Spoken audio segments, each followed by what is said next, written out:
attach the dogs. Right foot first. Welcome to a Mongolian gers. Today I'd like to talk a little bit about those very strong basic Mongolian values. The values that are shared actually by many indigenous groups around the world. And the common denominator is probably a very profound respect for the environment, for nature. And this in Mongolia, you will find actually those values, you'll find them embedded in the yurt itself. So that yurt where a Mongolian family will live alone in the middle of the Gobi Desert by -40 in the harshest possible conditions. So that's actually one of the first quality. Resilience. They're extremely resilient. And yet there's a very profound sense of community.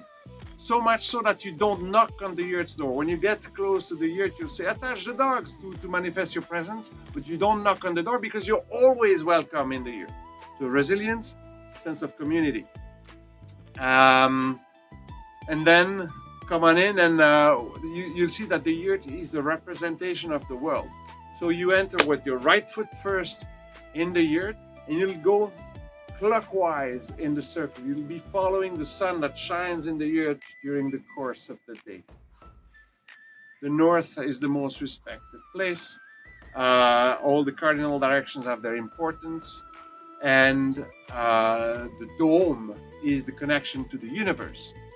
And that dome, the tono, is supported by two bagans that are representing the woman and the man who equally support that universe. So that's another quality, gender equality. That's not even a question. It's in the culture. It's in there, and for thousands of years.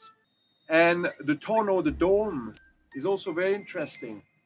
It's the connection to the universe, and it took over time. It took the shape of the wheel of Dhamma, the eighth path of the Buddha. So Mongolians have actually looked for what religion was best for them. First of all, they are and were shamanists for the longest time, respecting the earth, the sky, the eternal blue sky, the animals and nature. But yet they looked at what was the best religion, and they chose Buddhism. Now, there is yet there's a group of Muslims in the western part of the country, the Kazakh. There's been Christians in Mongolia since before Genghis Khan. And basically, any religion is welcome in Mongolia. They say it's the finger of the same hand. So tolerance, that's another of those very strong values. And what I like also is, you see, this research of what's good for them. So they will try many things. They've tried communism. They're trying technically a lot of things. They're now in market economy, trying cell phones and things like that. And they keep what's good, but not what just good for the individual, but what's good for the group. And I find it fascinating also. The yurt is possibly one of the most efficient dwelling ever devised. And one of the nicest symbolic is that it's not anchored to the ground, not to harm the earth. And that structure that took the shape of a half sphere, which is the most efficient volume for the smallest surface in contact with the exterior, it's a little bit like a womb, is a representation of the world. And Mongolians say it will last 100 years. Yes, because you have this right to repair. There's no planned redundancy here. You can change parts, and you will change parts over time. You will probably change the canvas after a few years, the ropes. But all of these are, you can make them on your own. It's very simple. It's a simple structure. It's so simple actually that you can also move it.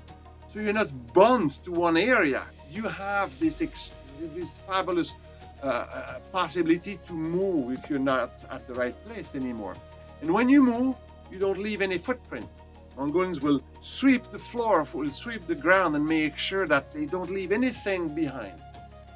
So again, this profound respect of nature and this capacity, this right to repair also. So you can perpetuate this. And that small volume is heated in Mongolia with dried dung, camel dung, yak dung. So can you see how efficient this dwelling is? And yet in the summer it's gonna remain cool. So what I find phenomenal is that we can sometimes look at Mongolians like those nomads living in tents like thousands of years ago. But if you change your view, it's a change of paradigm, you can probably see also Mongolians and that culture as possibly one of the most advanced culture, because they've solved all of those issues: climate change, gender equality, tolerance, all of these, resilience, sense of community. All of these are alive and really represented in the yurt, and they're lived day to day in Mongolia, especially on the countryside.